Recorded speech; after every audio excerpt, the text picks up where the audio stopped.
Welcome back. So as you can see, I've been working on getting these FR4 pieces mounted together. I decided I wanted to screw them together instead of bonding them in case I need to take them apart for some reason. So, and then you can see the oversized one that I did for the rear mounts. They're just going to add a little bit more support for the bearing there. So it's right front and the right rear. And this is what it looks like, how they're going to sit in there. So that's the front one. That's just going to slot into that existing bracket there, and the two holes that I've got on the side there will be drilled through and then bolted through into there. So that should hold that in place nicely. And then the rear one is basically similar type of fit, but I haven't drilled the mounting holes for that one yet.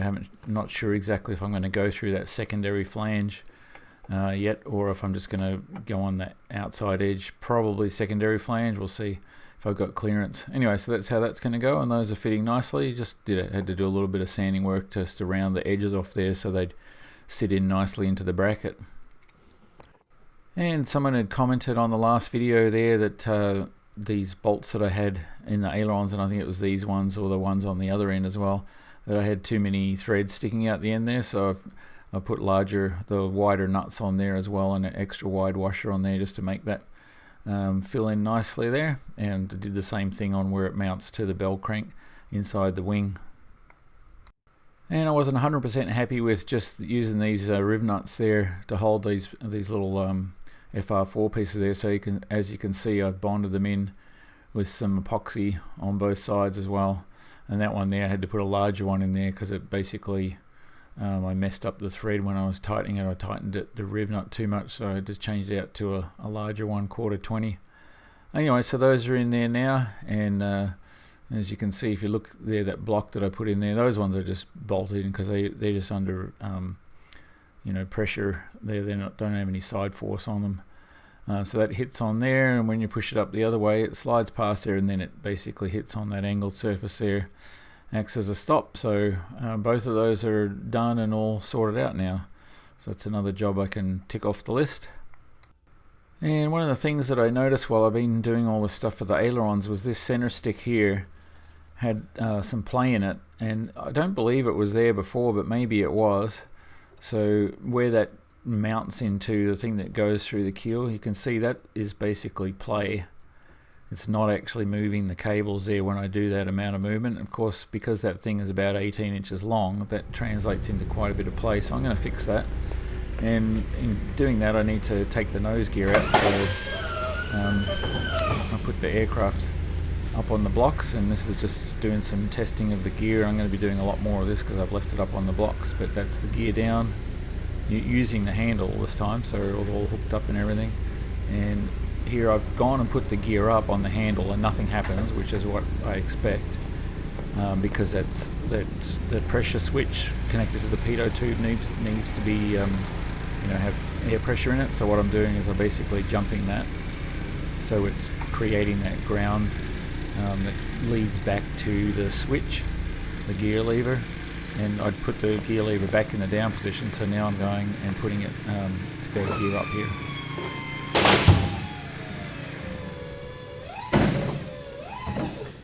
So there's gear up, and it's working. Now the next thing I wanted to do, and I'm going to be doing a lot more testing on the gear as well. I want to just really test the hell out of it if I can, because I got time.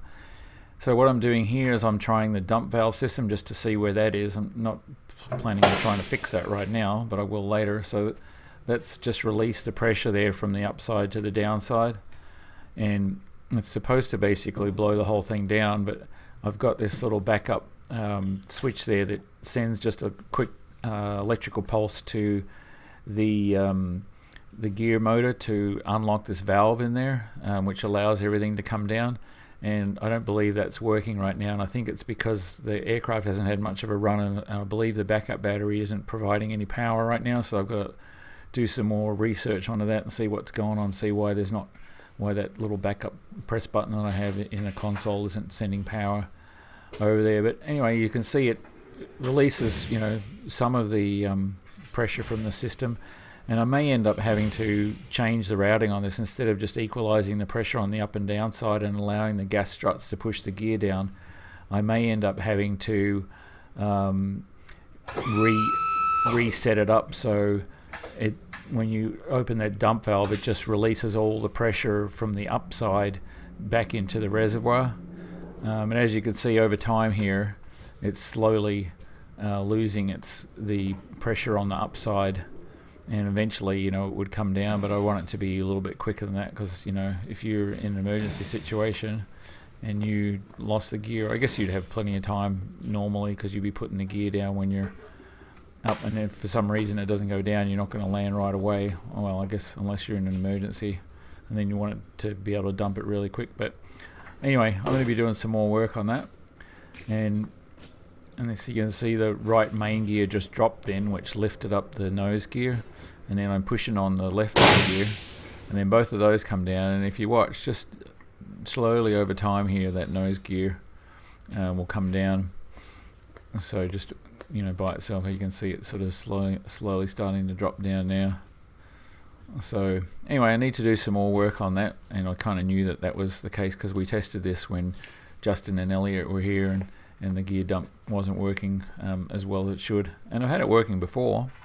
I think it's just needs to be dialed in a little bit better. As you can see there, it's all coming down, but there's still pressure in the upside there, and subsequently the gear isn't locking in the down position.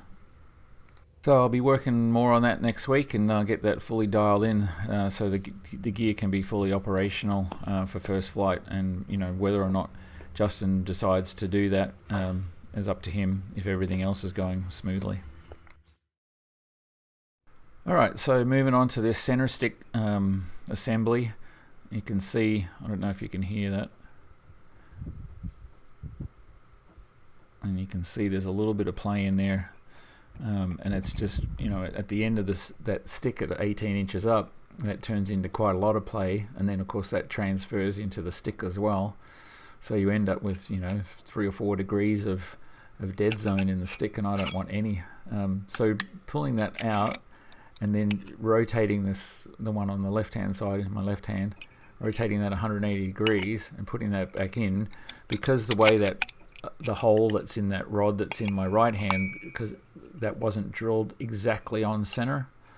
Well, actually the hole going through the main rod that's in my right hand there, that wasn't drilled exactly on center, and so I've got the ability to flip it around the other way, and of course it doesn't fit at all this way. It's just too tight. So I spent about 5 hours on Saturday just carefully working on that, just with a round file, and getting it all dialed in so it actually fit super snug. And so there's no play in there right now. I mean, maybe a tiny little bit in the fore aft direction, but in the rotational direction there's no play. So moving on with getting that reinstalled. So you can see up there I've got it installed, and the next thing is to put the wheel back on and bolt that all up.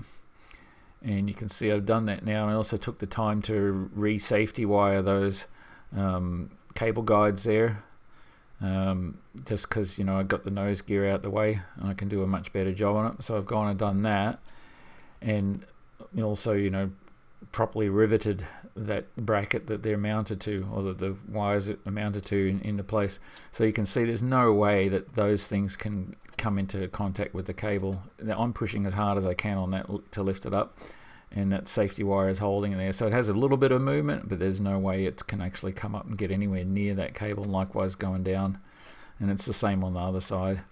So, and the other ones that I did that where I only put one cable on there, the same thing. The cables pulled tight enough, or the safety wires pulled tight enough, that there's no way that they can rotate around and get anywhere near the cable. So I'm satisfied with that, and hopefully Justin is too. I know you're watching, Justin, so hopefully you're satisfied with that. Alright, so now looking at how that aileron stick sorted out. So that's in there now and all reassembled, and there's no like jiggle play or loose play or anything like that in there. So when I'm pushing on it there, it's firm in either direction, and I'm moving the ailerons when I do it. So that's definitely an improvement. And then while I had the nose gear up, one of the things I needed to do a while ago after I adjusted the geometry on the gear was change the angle on these lights. So I've just basically re-drilled those brackets there and rotated the lights about 12 degrees up, because they were facing too far down, and then you just re-drilled the holes and remounted that and got that all sorted out. And once that was sorted out, it was time to put it all back in and give it a test. So this is with the gear back in, and I got the taxi and landing lights on, and the angle looks good now. So taxi's a little bit further down, facing down, and landing light is a little bit further up. And those things are nice and bright. I can't look at that for very long. Through the camera you can, but in real life you can't. It's just a bit hurts your eyes on those HID lights. So I'm pretty happy with that. And so yeah, next week I'll be up at Brits again. We'll be going to get that welding done. I've also got my material that's going off to hard anodizing, and I'll do some more work on the gear. So thanks for watching, and tune in again next week.